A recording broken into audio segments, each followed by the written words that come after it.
Juste avant que la vidéo commence, je me présente, je suis le trader du dimanche et si tu veux devenir autonome en bourse, tous les liens sont dans la description, donc pense à aller y faire un tour.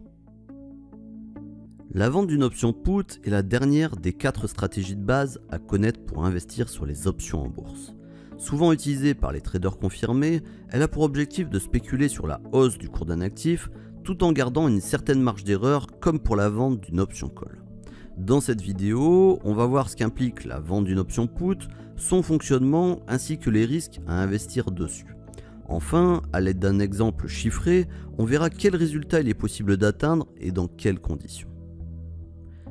Une option put confère à l'investisseur le droit et non l'obligation de vendre un actif sous-jacent à un prix et une date fixés à l'avance.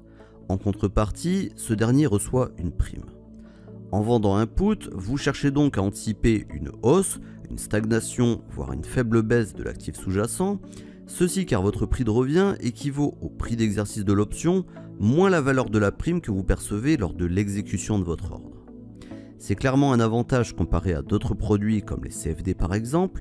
En effet, avec un CFD, si vous êtes en position long sur un actif, vous gagnez si le cours progresse, en revanche, vous perdez immédiatement de l'argent si son cours chute.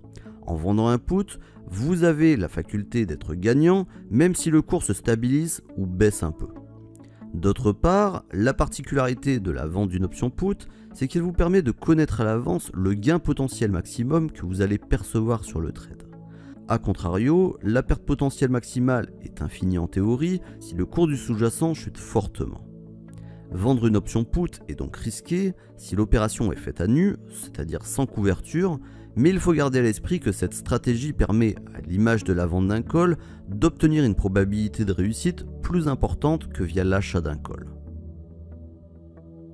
Vendre une option, qu'il s'agisse d'un call ou d'un put, n'est pas très compliqué une fois qu'on a compris comment lire le tableau qui liste les options disponibles sur un actif.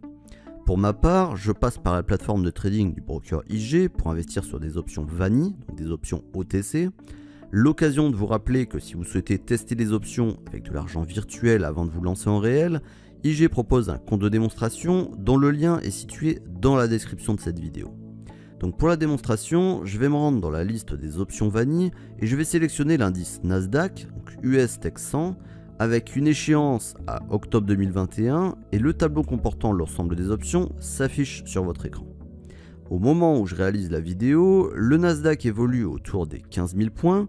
Donc pour l'exemple, imaginons que vous anticipiez une hausse du cours de l'indice, vous pourriez très bien acheter une option call, mais si vous vous souvenez de son fonctionnement, vous savez que ça impliquerait une quasi-certitude haussière de l'indice pour être gagnant.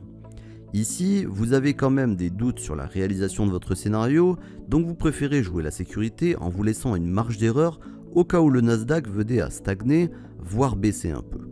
Vous décidez de sélectionner la vente d'un put dont le prix d'exercice est de 15 200 points et dont la prime s'élève à 595,60 points. Une fois votre ordre exécuté à hauteur d'un contrat à 1 euro le point, vous empochez donc la prime de 595,60 €. Désormais, votre prix de revient, soit votre PRU, sur ce trade est à 14 604,40 points sur le Nasdaq, donc 15 200 moins 595,60. Et vous savez à l'avance quelle sera votre plus-value potentielle maximale sur cette position. Il s'agit du montant de la prime que vous avez perçu, soit 595,60 €. Ceci à condition que le Nasdaq termine au-dessus de 15 200 points lors de l'expiration de l'option le 15 octobre 2021. Et voici quelques scénarios envisageables et le résultat qui en découle. Donc dans le cas où le Nasdaq atteint 17 000 points, votre gain serait de 595,60 €. Dans le cas où le Nasdaq atteint 15 000 points, votre gain serait de 395,60 €. Et dans le cas enfin où le Nasdaq atteint 13 000 points, votre perte serait de 1 604,40 €.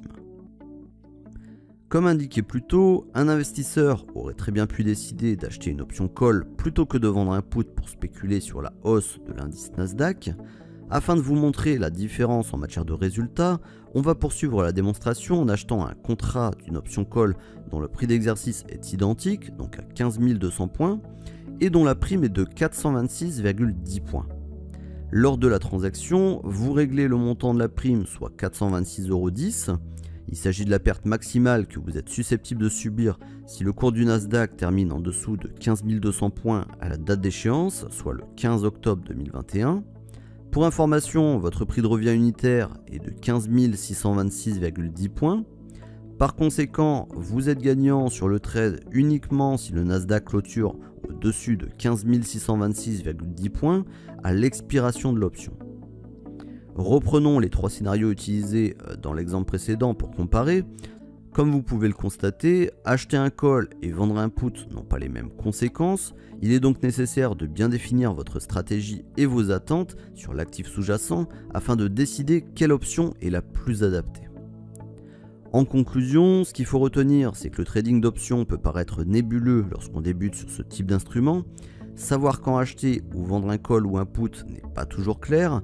Pourtant, avec un peu de pratique, vous comprendrez que vendre un put vous permet de parier sur un scénario haussier de l'actif sous-jacent, mais que ce scénario sera également valable si son cours stagne ou chute un peu selon le prix d'exercice que vous choisissez.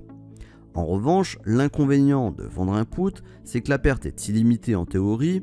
Si le cours du sous-jacent vient chuter fortement, il faut donc utiliser la vente d'un put avec modération et en limitant la taille de vos positions.